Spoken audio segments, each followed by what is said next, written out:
I said doctor when he said you can't vaccinate against stupidity. Oh, hi. Hello and welcome to The Jib. This bi-weekly podcast is about the many and varied schemes of the many and varied US law enforcement and intelligence agencies, organizations and committees and how they are stupid and funny.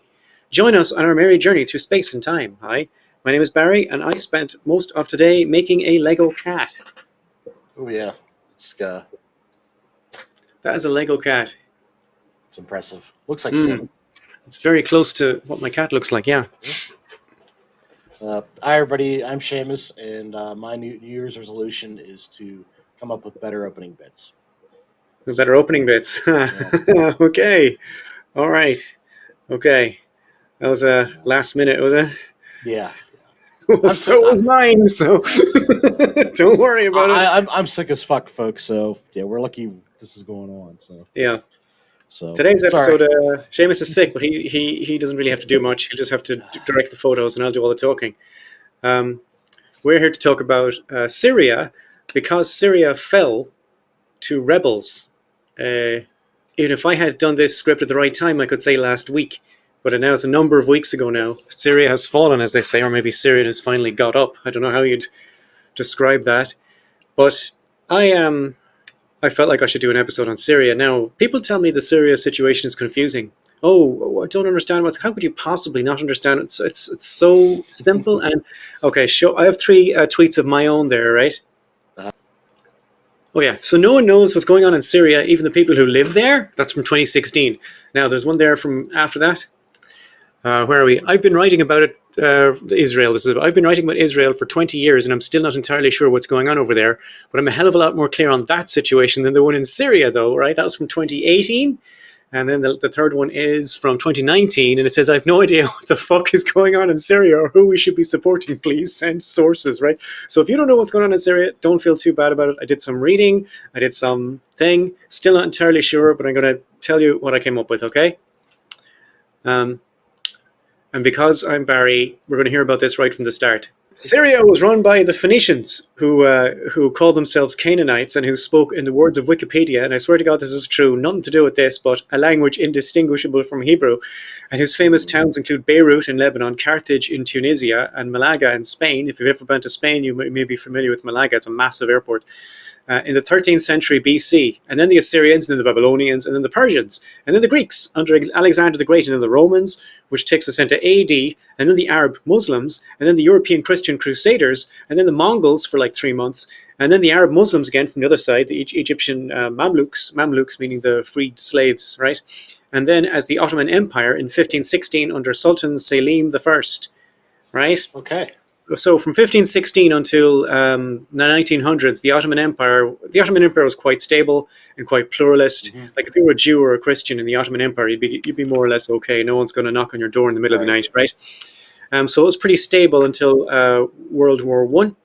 In 1914, World War One broke out famously with the Ottoman Empire, Germany, and Austria-Hungary, etc., on one side, and France, England, Russia, and the United States, etc., on the other side. The Allies won. And World War One might be the last, no, not the last one, but it was certainly the last World War, completely different to World War Two. World War One was just based on, here's some land we want, and I'm trying to do imperial ambitions and so on. World War Two was all about ideology. Like in World War One, Germans in England could go off to Germany to fight the war, and then they come back after the war and nobody cares. Where were you? Oh, I was fighting the war for Germany. They're fine with that. You could not do that in World War Two. Yeah. If you come back and say, oh, it's fighting the war for Germany, people are going to ask questions that you do not want to answer. Anyway, completely different. The Allies won, I guess, and set about dismantling the Ottoman, German, and Austrian empires, creating a number of nation-states, arguably creating also the idea of what a nation-state would be, as opposed to like just the guy with the biggest guns being in charge and you have to work for him. Right. I mean, that's one thing that's hard to wrap your brain around, right? The actual idea of a nation is not like an old concept. It's kind of a new concept in a lot of It's very new. The idea of a nation is something that has its own characteristic, like what it means to be an Irish person, what it means to be an English person is something other than, the English king tells me what to do. Right. That's all very new, and it came out of after World War One. Yeah, whenever people look back on history and they don't understand, why is this, these maps don't line Yeah. up, and the different, Yeah. what's the Persians and the Bavarians, what's all this bullshit, Yeah. anyways. Yeah, so there's an argument to say there was no nation states as we Yeah, currently think of them before World War One. yeah, might have been better. But the Allies won, and they dismantled the empires, creating a number of nation states, sometimes with almost no consideration at all for the people who lived there. That's 1914. 1915, in a series of letters between the Sharif of Mecca, Hussein bin Ali, who's a great Arabic name, isn't it? Hussein bin Ali. Oh, hitting all the marks there. Well done, mate. And the British High Commissioner to Egypt, Lieutenant Colonel Sir Henry McMahon, the UK promised to create an independent Arab homeland in Syria, Lebanon, and Palestine. Soon afterwards, under these conditions, the Arabs led a revolt against the Ottoman Empire from the south, and this was the war famously recorded by T.E. Lawrence and the subject of the White Saviour movie Lawrence of Arabia. In 1916, British diplomat Mark Sykes and French diplomat François-Georges Picot secretly, of course, reached an agreement on how to carve up the Middle East. Notice that this was 2 years before the end of the war, so they were thinking ahead. They basically agreed that Palestine, Jordan, and southern Iraq should go to UK, and northern Iraq, in other words Kurdistan, Syria, Lebanon, and the Syrian end of Turkey should go to France. In 1917, the famous Balfour Declaration was published, again in the middle of the war. In this letter, the UK Foreign Secretary Lord Balfour assured Lord Rothschild, the leader of the Zionist movement in England, that the British government would support the establishment in Palestine of a national home for the Jewish people. And both of these developments were an almost psychopathic betrayal of the Arabs in the Middle East. And I don't think I'm overstating it. It was a psychopathic betrayal of the Arabs in the Middle East. Sharif Hussein refused to ratify the 1919 Treaty of Versailles. Because why would he? The former leader of ISIS, Abu Bakr al-Baghdadi, said in 2014 that they would hit the last nail in the coffin of the Sykes-Picot conspiracy. So the people out there know exactly what happened, when it happened, how it happened. And you know you're in trouble when the guy in charge of ISIS is making sense. Every sentence of what he said is correct. We're going to, well, apart from his intentions, the last nail in the coffin of the Sykes-Picot conspiracy. That's exactly what it was. It was Sykes and Picot having a conspiracy against the Arabs in the Middle East. In March 1920, the Arab Kingdom of Syria was declared when the British forces left. It was led by Sharif Hussein bin Ali's son, Faisal bin Hussein. This is the same Sharif of Mecca guy. His son ended up in charge of Syria. By July of the same year, French forces had easily overrun Syria and declared the French mandate for Syria and Lebanon. Faisal would later end up as the king of Iraq, or at least the British mandate of Iraq, in a development that I'm not going to discuss because it's nothing to do with Syria until later on. Sharif Hussein was again asked to sign off on the mandates in 1921. He said he would not affix his name to a document assigning Palestine to the Zionists and Syria to the foreigners. So I guess the Clash were right and Sharif doesn't like it. When he says assigning Palestine to the Zionists, what he means there is, let's be clear about it, he means the British. When he says Zionists, nowadays Zionists we mean like a more global kind of whoever thinks it's okay to murder Arabs in Israel, I guess. But back then he meant British. And when he says foreigners, he means the French specifically. So he's using these words in ways we're not familiar with. The French ran Syria to its advantage throughout the 1930s. In 1933, France presented a treaty of independence that was very much in France's favour. The people of Syria, represented by Hashim al-Atassi, refused to accept it. In 1936, al-Atassi called a 50-day national strike, which ground the entire country to a halt. The French had no option but to cut a new deal with his party. Al-Atassi was elected president immediately afterwards, but in a move you may have predicted, the French refused to ratify their own treaty due to fears of attacks from Nazi Germany, and so they deferred the whole question until after the war. At the news of this new betrayal, again now there's a constant thing about Syria and Arabs in general, but specifically Syria in this podcast, being betrayed by the Western powers. It doesn't matter who's in charge or who's talking to them, they just get fucked over and over again by France, by Britain, by America, right? At the news of this new betrayal, al-Atassi resigned amid more riots. World War II ended in 1945. Time for independence for Syria, right? Because they said they'd defer it. Syrian Prime Minister Faris al-Khoury travelled to San Francisco as part of the founding conference of the United Nations to make the case for Syria's independence from France. While he was there, French planes bombed Damascus and issued arrest warrants for the democratically elected government leaders. Syria joined the United Nations as an independent country in October 1945, and French troops finally left in 1946. Wow. In 1947, you can see I'm doing this my best in chronological order. In 1947, Syria held parliamentary elections, which the president, Shukri al-Quwatli, who had been elected in 1943, oversaw, and from which he appointed a democratic government. Right? This is all straight line stuff. Now, something happened in 1948, Seamus, which kind of shook up the Middle East and made a fuck of everything. Heard a Do you little bit know about what that this. is? Yeah, the Nakba. Well, the Nakba, yeah, but more particularly Yeah. the State of Israel was founded, Yeah. Mm-hmm. creating the Nakba. The Nakba didn't directly, well, it affected Syria a bit, but it was more the creation of Israel and all the powers that supported it. In 1948, the State of Israel was founded in Palestine.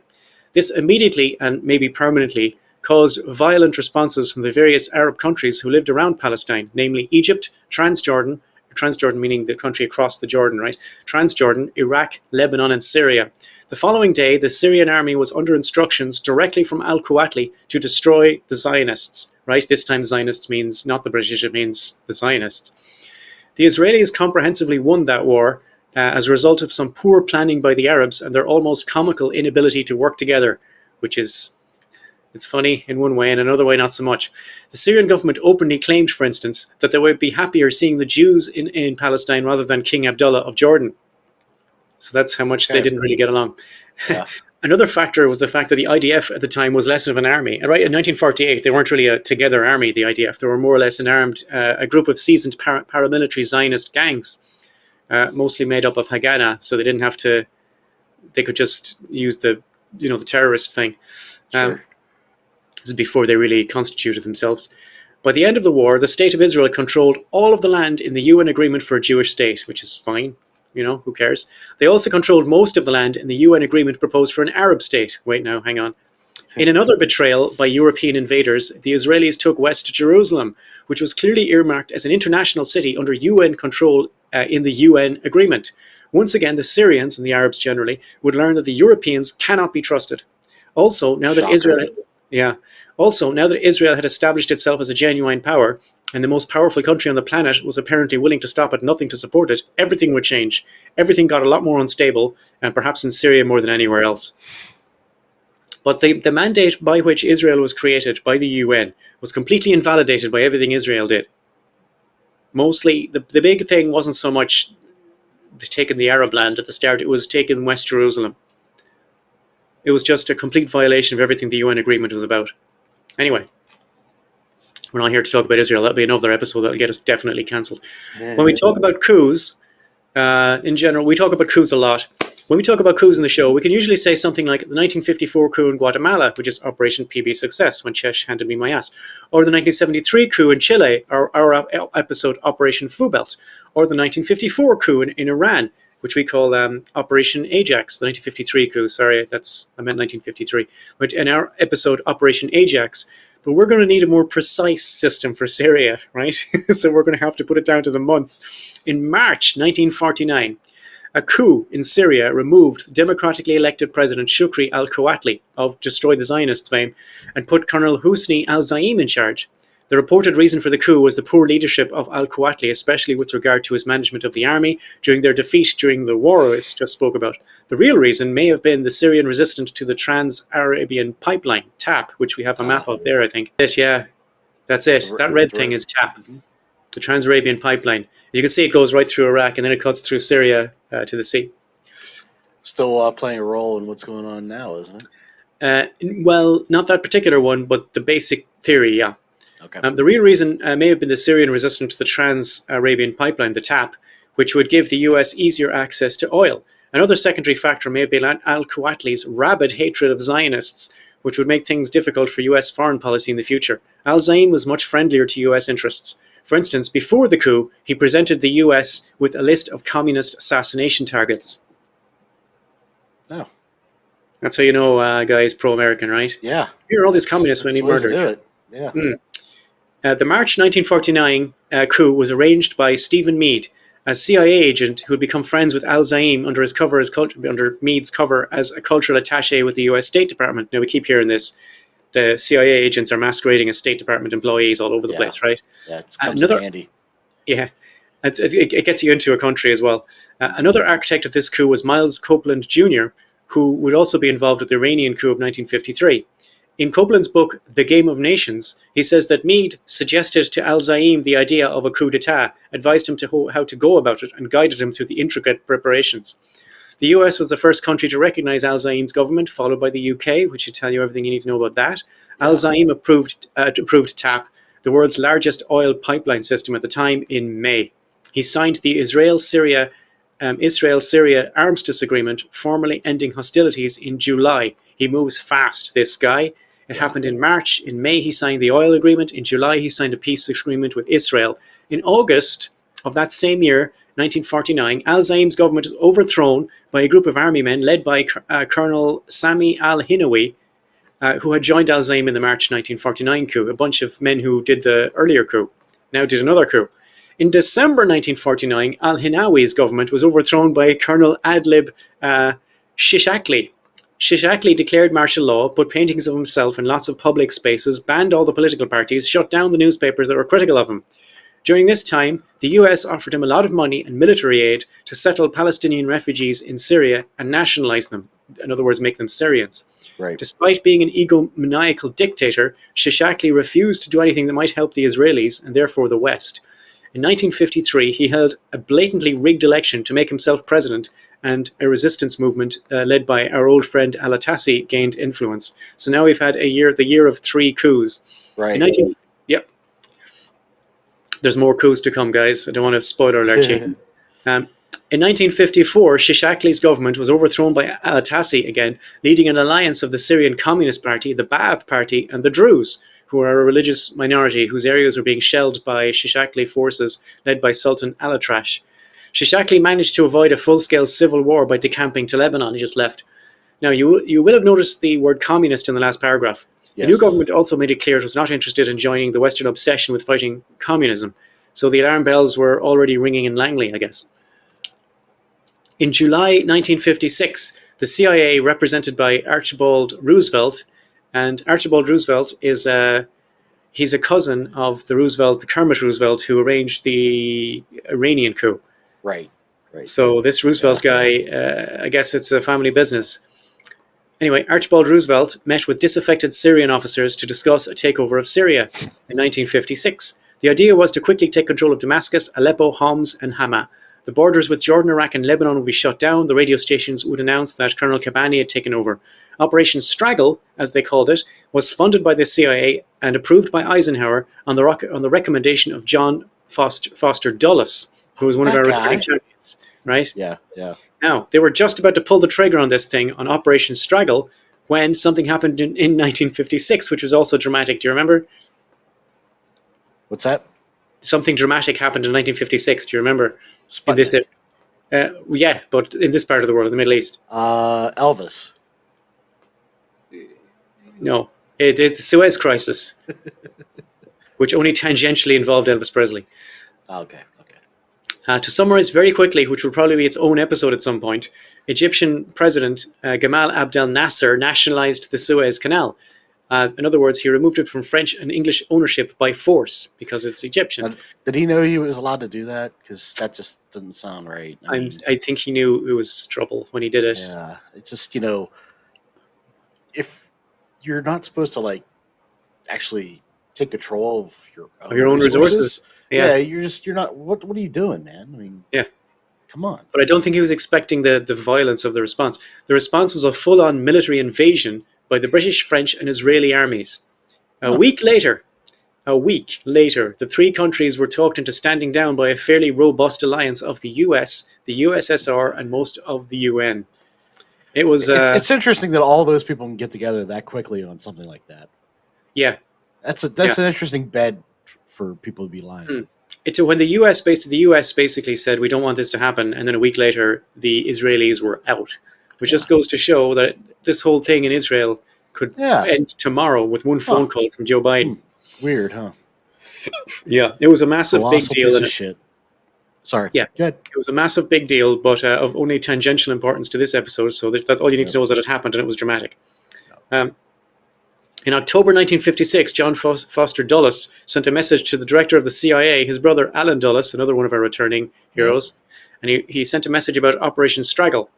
Our people, our people feel that conditions are such that it would be a mistake to try to pull it off. Okay, fair enough, right? Because there's all Yeah. this bullshit happening in Egypt. In November 1956, presumably spooked by the Suez Crisis, Syria bought a bunch of weapons from the USSR. Huh. Now, this did nothing at all to make the CIA feel better about communist influence in the Middle East. Wonder how that happened. No. In 1957, the CIA, this time represented by Kermit Roosevelt, familiar to us all from our episode Operation Ajax and Archibald's cousin, met with disaffected Syrian officers to discuss a takeover of Syria. Operation Wappen, as they called it, Wappen, don't know where they got that from. Operation Wappen was funded by the CIA to the tune of $3 million and approved by Eisenhower. That's back when $3 million was a lot of money. Right. And approved by Eisenhower. Before it could get off the ground, some of the officers who were bribed turned themselves over to Syrian intelligence and the story blew up. In Syria, this particular attempt at a coup is still called the American plot, although they have much to choose from if they're going to call something the American plot. You're right, Seamus. This is terrible. Seamus is usually popping off with like little facts or you're in Egypt, Barry, or stuff like that. God, no, I'm not complaining. I'm saying I'm saying I'm sorry you're sick. No, I'll pick it up. Don't worry about it. You think of something to screw me with, will you? Yeah. Okay. Anyway, it was panic fucking stations at the CIA. This would be 1957. They denied everything, of course, when this American plot was exposed. The official position was initially backed by the New York Times, but as the State Department statements became increasingly deranged, even the New York Times couldn't stand behind it. In one report, the US claimed that Syria had taken a delivery of not more than 123 Soviet warplanes. The New York Times agreed that Syria may indeed have taken not more than 123 MiGs from Russia, only in the sense that not more than 123 clearly includes the number 0. Absolutely shitting themselves by now, the US sent a fleet into the East Mediterranean and got Turkey to send 50,000 troops to the Syrian border. The idea was to get some Arab state to claim that Syria was saber-rattling and invade them on that basis, like the same. Well, right.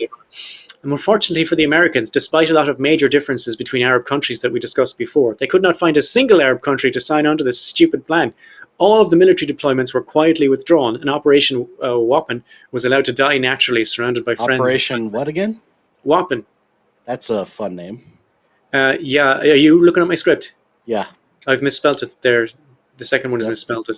Yeah. And the reason I spelled it Waffen is because that's a German word that means something, but I don't know what Wappen means. My brain must have just, I've misspelled it there. Yeah, that's the Seamus I know. Yeah, here you go. In late 1957, having learned nothing, the CIA with MI6 put together a plan to assassinate the head of military intelligence, the army chief of staff, and the leader of the Syrian Communist Party.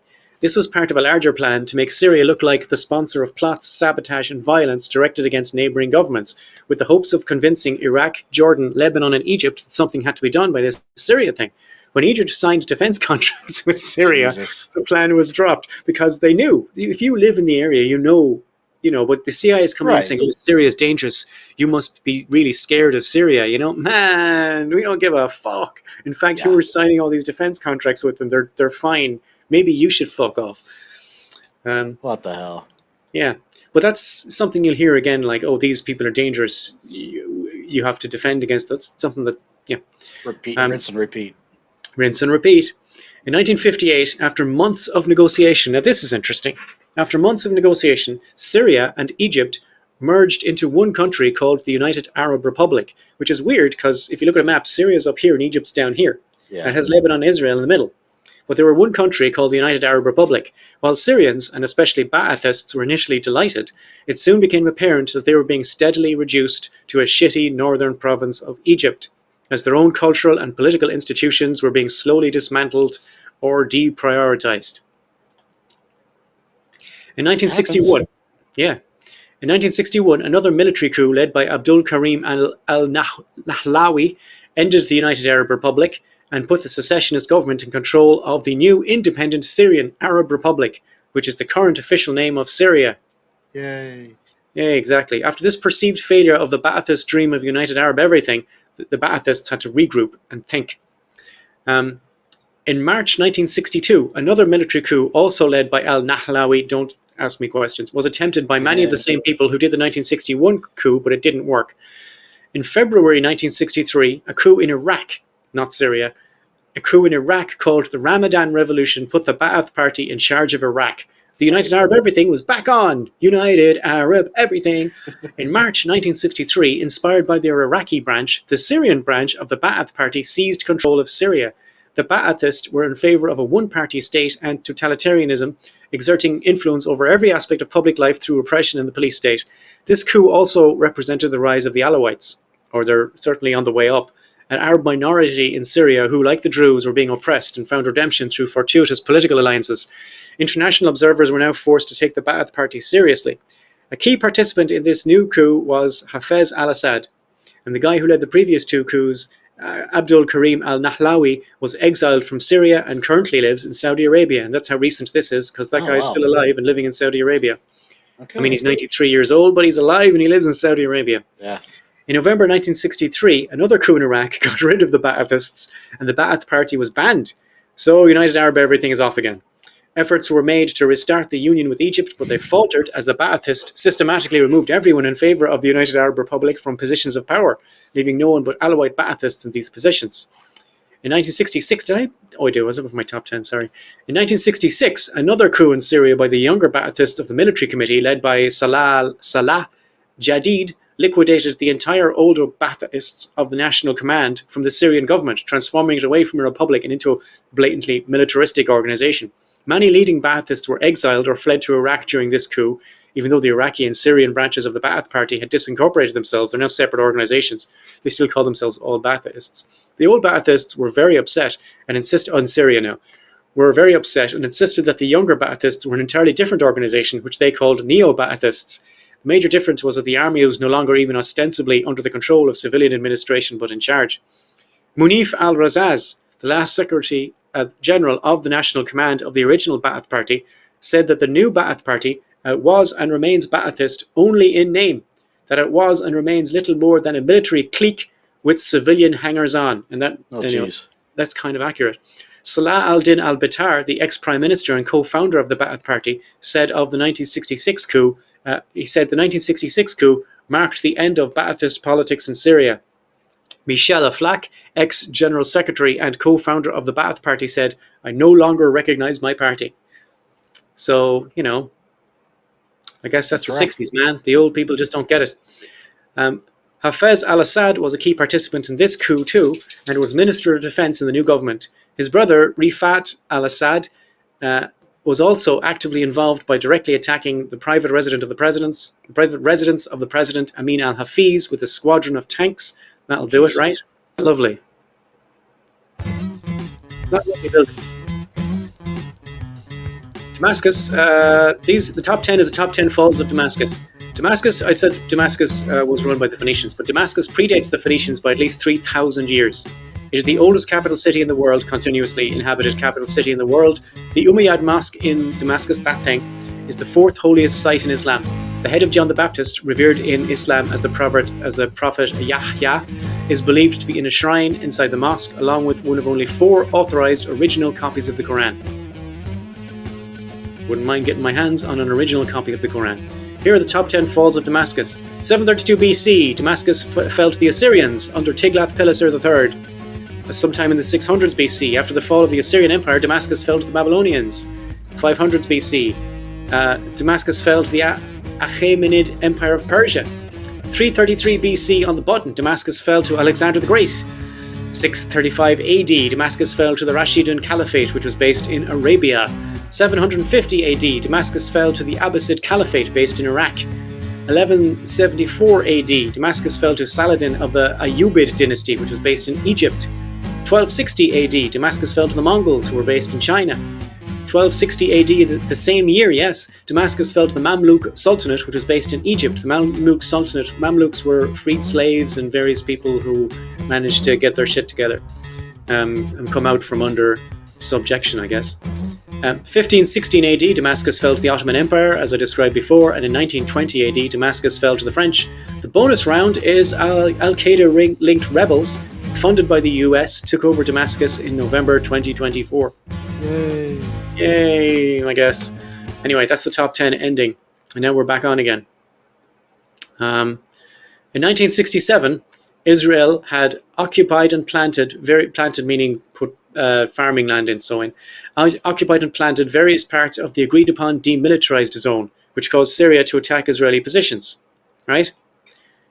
If you listen to the Israeli account, they say they were suddenly and magically attacked by the Syrians for no reason.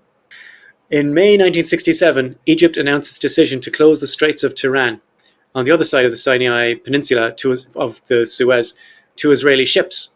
As a preemptive move against the fairly aggressive Zionist government in Israel, the Egyptians also moved troops to the border, but did not engage in any actual acts of aggression.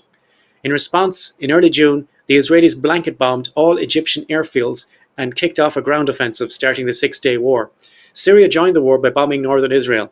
6 days later, Israel had occupied the West Bank, which was previously under Jordan control, the entire Sinai Peninsula and the Gaza Strip, which was previously occupied by Egypt, and the Golan Heights from Syria.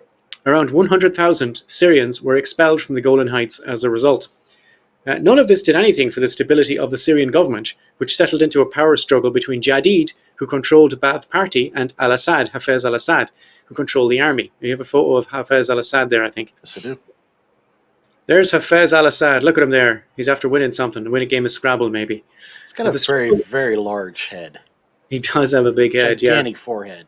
Yeah, that goes to the family. You could read some space out on that head. You know what I mean? You could. You could advertise some shit on that head. He's got a Homer Simpson head, doesn't he? Homer Simpson. I mean, no, Yeah. that guy's wide. That's He a is. billboard, man. Okay, Yeah. I mean, that's In Syria, Yeah. in Syria, they call him the sniper's dream. Right. Yeah. Where are we? Here we go. Al-Assad, who controlled the army, that's Hafez al-Assad.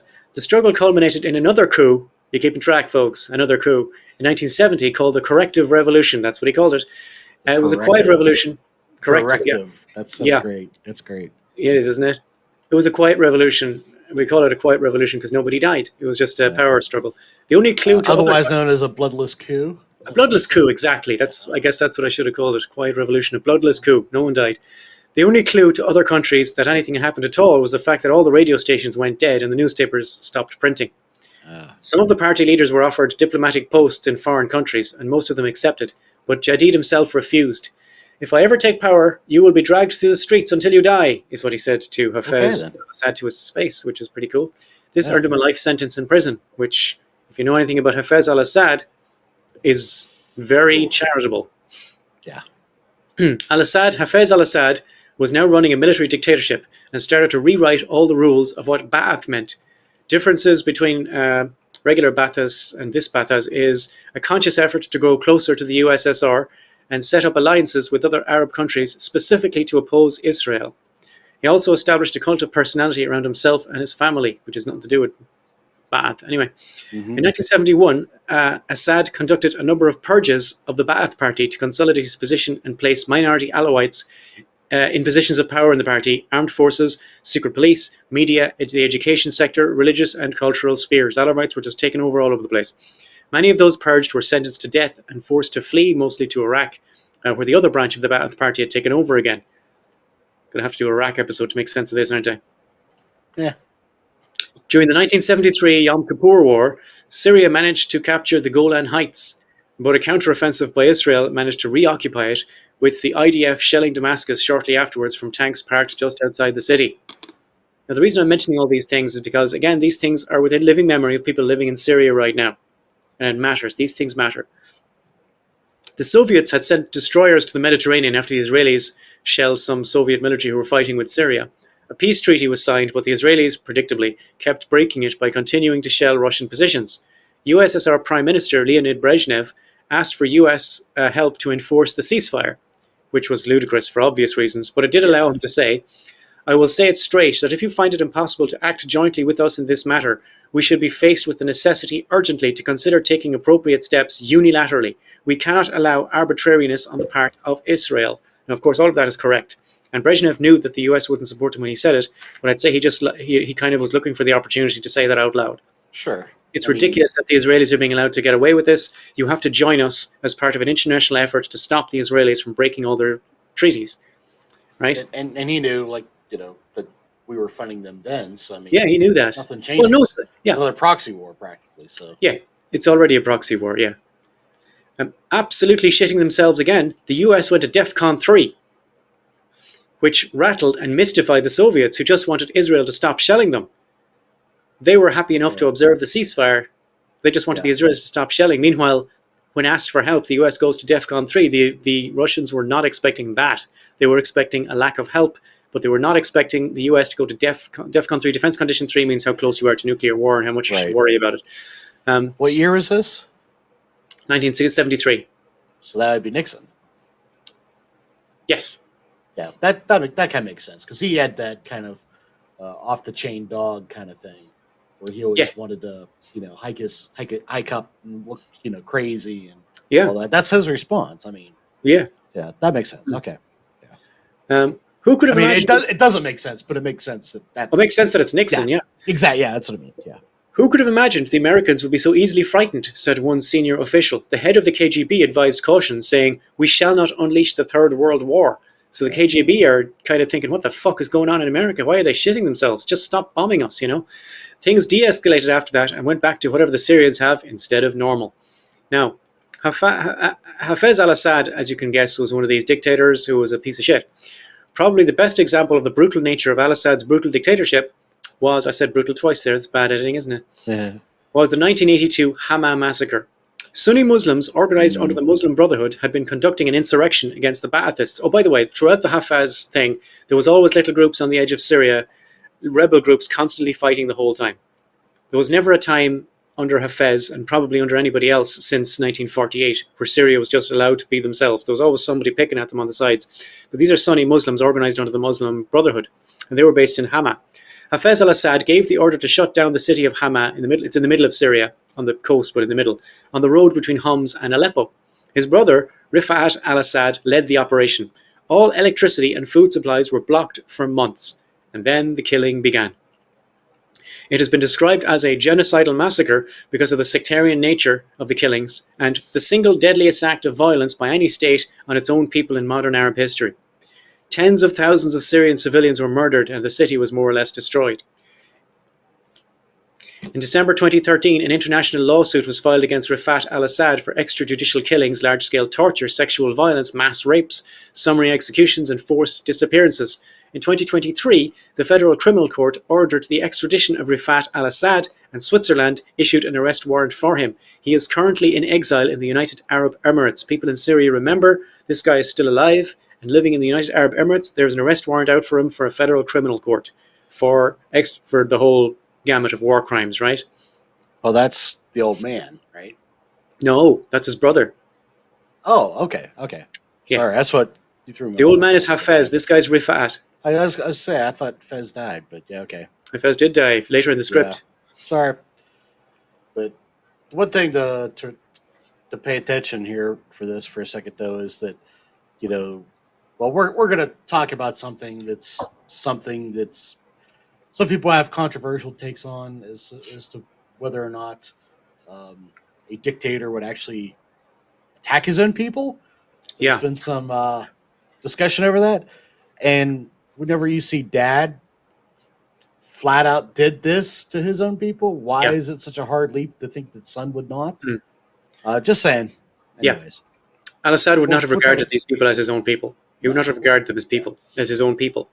And I guess the same thing is applies as you implied for Bashar. Foreshadowed, yeah. Sorry. Foreshadowing, yeah. That's why I'm going through all these things. It's about, and the people who live there in Syria will know all this, obviously. Syrians compared this response negatively with the extraordinarily this response to the uprising of Sunnis in Hama was a genocidal massacre. Syrians compared this response negatively with the extraordinarily muted response to Israel's invasion of Lebanon in the same year. And a phrase went around Syria in 1983, against us he is a lion, but in war a sleeping elephant. Ooh, wow. Ow. Yeah.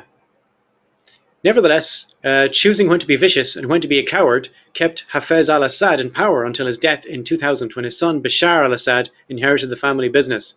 Do we have a photo of Bashar? Yes, is he a sniper's dream? He does not. Well, he's just a regular looking guy, isn't he? He's not a regular looking guy by any means. Oh no, I wouldn't call him the sniper's dream. He's but I tried to pick him. Definitely got a Kardashian forehead Yeah. there. Kardashian is in the Deep Space Nine kind of thing. Yeah. Oh, So Cardassian. yeah, Kardashian. Yeah, He's quite Cardassian. Kardashian would be a yeah, different thing. yeah, I picked that photo from Google because he looks like he's doing a Hitler thing with his mustache in the hand. yeah. Um, I think the mustache is not a good look for him. So that's Brad and Angelina's best friend too. You know, they pal around with him and his wife. uh, Yeah, no, yeah, nice. man. Game recognized game. Yep. Um, okay, but then something happened in 2001 to again upset the Arabs of the Middle East. You know what happened in 2001? Uh, Space Odyssey. No. I was going to go, I mean, yeah, but I'm going to go with Islamist terrorist group Al Qaeda attacked the United States. You sure about that? I think I would In have heard. 2001, yeah, I think so, yeah, 9/11, 2001. Oh, that It's thing. certainly, Okay. it's certainly what I wrote here, so I hope it's Okay. true. All right. All right. All right. General Wesley Clark, who would be familiar to anyone who watches these things, says he was told that by way of response, the Bush administration was planning to attack Iraq first before taking action against Syria, Lebanon, Libya, Iran, Somalia, and Sudan, presumably in that order. Soon afterwards, the US authorized a series of secret operations across the world as a response, and one of these programs was called Extraordinary Rendition, which is you remember that, you do. That's a great fucking title. It These is. fucking guys. It is, and I'm sure anybody watching this show already knows what that is. But it's a nice term for kidnapping suspects from different countries to avoid those countries' legal processes and taking suspects to friendly countries for processing, as they called it in Brazil. The Terry Gilliam movie, they called it processing. By now, we know that many innocent people were caught up in extraordinary rendition, and many countries helped the CIA with the program. A former CIA agent said in 2004, "If you want a serious interrogation, you send a prisoner to Jordan. If you want them to be tortured, you send them to Syria. If you want someone to disappear, if you never want to see them again, you send them to Egypt." According to a 2013 social justice report, Syria was one of the most common destinations for rendered suspects.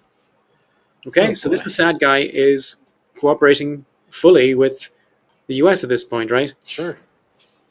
As time So dragged basically, his on, country is a black site, is what you're saying. his country is a black site. Yeah. Yeah, an entire country of Awesome. black site, yeah.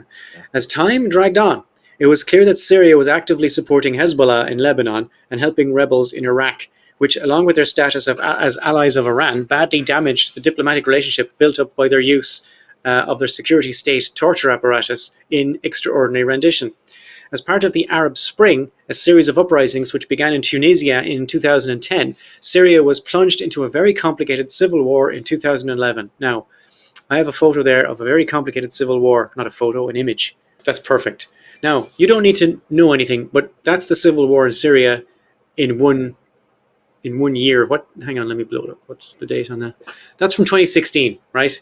That was the situation in 2016 with the Syrian civil war. I am in my absolute hole trying to unpick that, right? It's just incredibly complicated. Yeah. It's just, look at it. And it was like that pretty much all the way through. The lines move around a bit, but you've got like a bunches. Look at the legend. Look at the little box out. All the different factions, all the different this, all the different that. It's just nightmare. So I'm going to skip over it and do the Game of Thrones shit. Yeah, so get rid of that Game of Thrones shit, yeah. Yeah. You can put us back on. I'm sick of looking at it. Right. Very complicated, we call it very complicated, right? Civil War 2011. It kicked off when government forces fired on protesters, which Assad claimed were a foreign plot. And again, it emerged afterwards that Assad had issued a shoot-to-kill order for protesters and said afterwards that they were an acceptable sacrifice for national stability, right?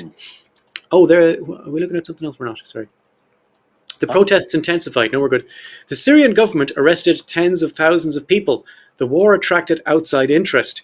Many countries and even other Arab countries were horrified at the scorched earth policy against the civilian populations, resulting in more than 500,000 deaths, mass murders, and systematic deployment of chemical warfare. Oh boy. Are we allowed to say that? I don't know, are we? Let's see what happens. Many groups were challenging Assad's rule, including ISIS, Al-Qaeda, the Syrian Interim Government, Syrian Salvation Government, and Rojava. So I'm going to talk about a few things here, just real quickly. Rojava is an autonomous region in the northeast corner of Syria, made up of mostly Arabs and Kurds, with Assyrians and smaller communities of Turkish, Armenians, Circassians. Circassians are a very interesting group of people, and Yazidis. They have their own army called the Syrian Democratic Forces, the SDF. The Revolutionary Commando Army is entirely funded and resourced by the US and consists mostly of defected Syrian army officers. They are later known as the Syrian Free Army. The Nusra Front were the Syrian branch of al-Qaeda. When it became untenable for the Americans to support al-Qaeda, they reorganized as Hayat Tahrir al-Sham, or HTS, the Committee for the Liberation of the Levant. They now control most of the country. In 2012, the US secretly authorized Operation Timber Sycamore, which is the title of this episode. It was run by the CIA in Amman, Jordan, and provided Kalashnikov assault rifles, mortars, rocket-propelled grenades, TOW anti-tank guided missiles, night vision goggles, and so on, to at least 50 different armed rebel insurgent groups. Wow. Not 50 different rebels, 50 different rebel groups. The CIA also ran training camps in weapons, military strategy, and so on. The Pentagon already had an official program, separate to this, by the way, called the Syrian Train and Equip Program, whose sole target was ISIS, meaning none of those resources could be used to directly target Assad forces. Operation Timber Sycamore, on the other hand, was a secret operation, could do whatever it liked. And while the Syrian Train and Equip Program cost the US $500 million in total, Operation Timber Sycamore cost over $1 billion a year, maybe. And it was maybe the most expensive covert operations since the arming and training the Mujahideen in 1980s Afghanistan. Very much like Operation Cyclone, which is another episode we did some time ago, many of those weapons and much of that training ended up in the hands of al-Qaeda. Shocker. In March 2013, at a joint conference by President Obama and Prime Minister Netanyahu at the White House, Obama said, "With respect to Syria, the United States continues to work with allies and friends in the Syrian opposition to hasten the end of Assad's rule." In secret, however, Obama recognized that a CIA-sponsored takeover of Syria was the kind of thing that never worked out well, in his words, and the strategy was more to engineer a stalemate and force a negotiation. That was the Obama strategy. Nothing wrong with the strategy, but what's he doing there at all? Yeah, right. Unfortunately for this strategy, but in other words, they were funding these rebel groups to try and force a stalemate. Unfortunately for this strategy, by 2015, the rebel groups had made significant progress against Syrian forces, pushing into areas of the country long considered to be government strongholds. This success was what rattled Putin enough to come out into the open in his support for the Assad regime. Ruh-roh. And now you have a hot war. Yeah. Remember the Cold War? Yeah. Now you have a hot proxy war. It's hot because they're both coming out and saying, "I am Russia and I have troops here." And the Americans are saying the same thing. By 2016, the CIA-backed groups had more or less eliminated ISIS as an appreciable force in Syria. Despite the fact that this was the main aim of the Department of Defense Syria Train and Equip program, it made almost no difference at all to the situation on the ground as other groups filled the gap and kept fighting. I don't know if you remember this, but you remember when the Americans beat ISIS in Syria and they made a big deal about it, saying, "Oh, we've beaten ISIS." No change at all on the ground. Right. By 2017, thousands of Russian Air Force strikes on rebel targets had helped Assad recapture many cities, including Aleppo. They weren't too picky about their targets, though. A Syrian human rights organization said that civilian deaths from Russian military activity were greater than those caused by the Syrian army and ISIS combined. Wow. Numerous international bodies criticized the Russian intervention for indiscriminate aerial bombings across Syria that targeted schools and civilian infrastructures and carpet bombing of cities. A UN investigation report published in 2020 said that the Russian Air Force weaponized healthcare through a deliberate policy of bombing ambulances, clinical facilities, hospitals, and all medical infrastructure. And I don't need to explain to you that that is a recognized war crime. Still in 2017, Trump ordered a general phasing out of Operation Sycamore, and his critics accused him of handing the country over to Russia. The Washington Post at the time had a more balanced view, saying that the program pumped many hundreds of millions of dollars to many dozens of military groups, and that the CIA-backed fighters may have killed or wounded 100,000 Syrian soldiers and their allies over the past 4 years. And they meant that like as a good thing. That sounds bad now, but when they printed it, they meant that as a good thing. In reality, it sounds bad because it is bad. Killing 100,000 people is bad no matter who they are, even if, regardless. Yeah. Like, we joke around about Israel and so on, right? But if someone was going around targeting Israelis, you know... Oh, yeah. Fuck that, yeah. Yeah, fuck that. Like, do you know the way a couple of hundred Israelis were killed on occupied land by Hamas? Mm-hmm. Yeah, that's a war crime. Yep. They killed civilians. And the fact that they were on occupied land does not take away from the fact that they were civilians. Those people were murdered by Hamas. That's a war crime, and Hamas should be forced to take responsibility for that and face whatever international law implications there are. I fully support that, and the fact that I have to say that, right? Yeah. Yeah. Anyway, in In reality, the injection of so many weapons into a very tense situation did not help anything or anyone. The inability of the CIA to distinguish between genuine rebel groups and extremist opportunist groups while making almost arbitrary decisions as to which groups to support, in other words, to give guns to, led to even greater division among the rebel groups during a time when they would have benefited from joining, and unnecessarily extended the civil war. In direct contravention of one of the aims of Timber Sycamore, Iran has extended its influence in Syria. Also, during the civil war, 6 million refugees poured out of Syria, causing a humanitarian crisis in every surrounding country and political headaches in some faraway countries. My town is Clonmel in Ireland, which is, 5,000 miles away from Syria. And in a town 10 miles away from here, we have a bunch of Syrians in a centre where we used to process refugees. Syrians in Ireland. Alhamdulillah. In December 2024, Assad flew to Moscow and rebels took over the country. The Israelis responded immediately by occupying even more land in southern Syria and bombing Damascus. Now again, this is going to, anybody who was there in 1973 is going to say, oh, fuck this shit again, you know? Yep. Assad flew to Moscow and currently lives in a complex apparently dedicated to the best and brightest, as it also houses Slobodan Milosevic's family, the deposed president of Kyrgyzstan, Askar Akayev, Aslan Abashidze, the self-exiled deputy chairman of the Parliament of Georgia, and the former president of Ukraine, Viktor Yanukovych, who was exiled to Russia after failing an impeachment vote. In the end, the fall of Assad's, I'm looking for my in the end tone of voice, okay? In the end, the fall of Assad's Syria was not just due to the CIA-backed rebel groups in the civil war, but a networked effects of 12 years of sanctions, including the US seizure of Syrian oil, Russia's priorities being realigned by their disastrous campaign in Ukraine, and as pointed out by the CIA-backed rebels themselves, Israel's attacks on strong Assad allies, Hezbollah. Signs that HTS appear to understand who is signing the checks include thanking Israel for helping it to take Syria by neutralizing Iran and Hezbollah. This gratitude was not dimmed by the IDF invading the large demilitarized zone inside Syria next to the Golan, yet again breaking another peace treaty, which was this time the 1974 armistice agreement. They have also not been dimmed by the relentless bombardment of Syria's infrastructure, which, as I said before, is clearly outlined as a war crime during the Nuremberg trials. So Israel's bombing away, and the HTS guys are just saying thanks very much. The following week, the HTS gently implied that Israel had secured its interests in Syria through airstrikes and invasions, and they can stop now. The leader of HTS, Abu Muhammad al-Julani, said, "We do not want any conflict, whether with Israel or anyone else, and we will not let Syria be used as a launch pad for attacks against Israel." When asked directly about Israeli aggression, the HTS spokesman, Obeida Arnau, said, "Our priority is to restore security and services, revive civilian life in institutions, and care for newly liberated cities. Our priority is to provide those services to the people." And that is where we are right now. And that, I hope, helped explain some of the madness of what's going on in Syria. And if you're confused about Syria, I hope you're a little less confused now. And if you're not, do not make me do an episode 2. That could have been a 2 or 3-parter. Yeah, but I went long today. This might be my longest one, is it? Yeah. What are we at? Nearly an hour? Oh yeah, we're kicking an hour. That's all I have to say about Syria. The only thing I was gonna interject, but I figured it'd be best to wait to the end. There's a big argument, especially on the left. I would say it's also on the right a little bit about the whole using of chemical weapons by Assad and his own people. Yeah. Honestly, I don't give a shit.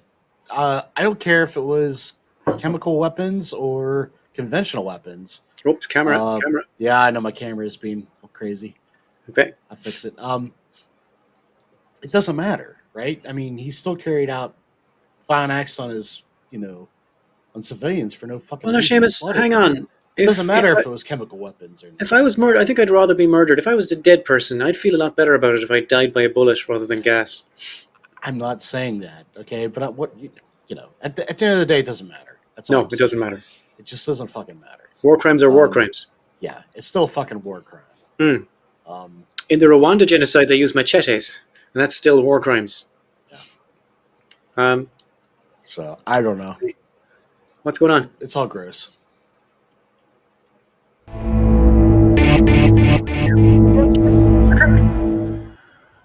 What's new, of course, this is the part of the show where we myself and Seamus put CIA and FBI into Google, and we hit the news tab and see what madness is happening more recently with our friends in the CIA and the FBI. What have you got for the FBI, Seamus? So I have three here. Kash Patel believes the FBI planned January 6th. Kash Patel is Trump's pick to For be CIA? the FBI head. FBI. Yep. He's declaring war on them before he takes over. Sorry? That's a brave move, isn't it? Declaring war on the organization you're just about to take over. Oh, yeah. He's also saying he's going to get rid of the CIA and all this stuff. Oh, he's an insane person. Yeah. So, DOJ is weighing in on 200 outstanding Capitol riot cases referred by the FBI. So, since all this has gone down, basically they're just dropping everything. Okay. And all these cases against Trump and everybody, it's just all getting squashed. Yeah, everybody's kissing the ring and they're moving on. Well, he's just going to do executive order anyway. There's no point. Yeah, pretty much. So, we had a terrorist attack. I think it's fair to say it's a terrorist attack. Yeah. Nolan's. Yeah. So what I want to show you, this might be a little conspiratorial, but I don't know. See what you think about this. We are here inside the New Orleans terrorist home. You can see that it's been clearly destroyed, the door at least, from the FBI raid yesterday. But if we walk through the home, we see some signs of what he was up to. He had this work area here, lots of different chemicals splayed around, and different electronics. This is, again, a work setup. Left receipts, just very unkempt in here. If we go over here, actually, you can see the Department of Justice documents here, the search warrant, and the property that they recorded here, which seems to be a lot of chemicals. Again, just left in disarray. There's a bedroom back here, and what appears to be his collection of religious materials, his Qurans, an open Quran with a passage there, as well as even the Bible here, but mostly books on Islam, and his prayer rug just to the left of me here. And if we go back, there's another bedroom here.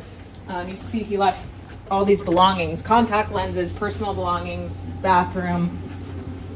This seems to be some sort of workspace, again, with other chemicals here. The light's still on, some kind of station set up here. We're not really sure what that was for. In, what we can assume was also a bedroom. You can see clothes left here, and just a sign that someone was here up until those last few moments when neighbors said he left just before the New Year's holiday, saying he was done with his lease, it was up, and he was on his way to New Orleans where he would live there. Didn't take any furniture because he said his new home would be furnished. That's all we know so far. I don't know. Is it me, or does that just seem like propaganda? It's difficult to tell what they want us to take from that. Yeah, I mean, you're telling me the FBI is going to let a journalist come in and do that, like, right away? And that scene was way too clean and just everything neatly laid out. It just, I don't know, man. I like the little dartboard. Yeah, right? I don't know, man. It's a lot of red flags dinging off there. That's all I got. Are you calling shenanigans? Yes, I am. Okay. So maybe I'm totally wrong, but there's some bullshit there. That's all I gotta say. Okay. So, that's all I got. Okay. It's back to you. Okay. You have our old friend. Where the hell is William Burns? William Burns, William Burns. Where the hell is William Burns? William Burns this week. Kiev. Where the hell is William Burns? William Burns, William Burns. Where the hell is William Burns? William Burns this week. Not technically this week, but it has emerged that Russian President Zelensky confirms meeting with CIA Director Bill Burns. Ukrainian President Volodymyr Zelensky revealed on December 21 that he met with CIA Director William Burns in Ukraine, marking a rare public disclosure of their discussions as the country continues to fend off Russia's invasion. So that's that. Another one is RFK Jr. pushes his daughter-in-law for CIA Deputy Director. Now, of course he does. Robert F. Kennedy Jr.'s campaign manager and daughter-in-law, Amalarice Fox Kennedy, is making a push to serve as Deputy Director of the CIA, and RFK Jr. is making calls on her behalf himself. That's in Axios if you want to read it. And in SF Gate, there's a story, the incredible true story of a CIA plane crash in Death Valley National Park. The plane was part of a super secret operation. So you can read that if you want. Also very interesting. Those are my links, and that is our show. So we'll be back in 2 weeks. I don't know. We're going to do FBI or we're going to do Finding Thickets? What do you think? Let's surprise the people. All right. So we'll see you all in 2 weeks, and who knows? Hey, guys. Bye, guys.